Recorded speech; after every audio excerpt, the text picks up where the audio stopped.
Hi, I'm Dr. Karthik Gunasekharan. I'm a urologist, andrologist, and sexologist. I'm director of Metro Male Clinic and Fertility Center in Chennai. The objective for today is to give you a brief introduction about azoospermia. Azoospermia, as you know, is the complete absence of sperm in the semen sample. Now you have to understand that you have to check in a neat as well as a centrifuge sample of semen.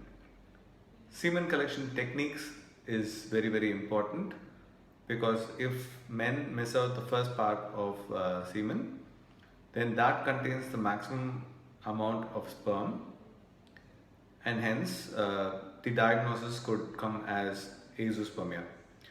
And also, before you brand a man as azoospermic, you should get at least 2 samples about 3 weeks apart. That is very important. Now that we've got 2 samples and the collection technique, and then we also have a neat and centrifuge sample, we still have the result as azoospermia, then we brand the man as being azoospermic. Now broadly, there are 2 types of azoospermia. One is obstructive azoospermia and the other is non-obstructive azoospermia. In obstructive azoospermia, there is obstruction to the outflow of semen.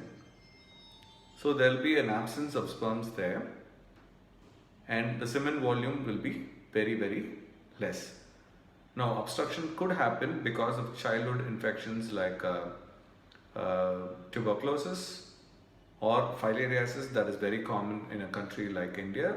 Some trauma to the testis like during a surgery like hernia or a hydrocele can cause obstruction. Genetic reasons like congenital bilateral absence of vas deferens can also cause obstructive azoospermia. The other type of azoospermia is non-obstructive azoospermia.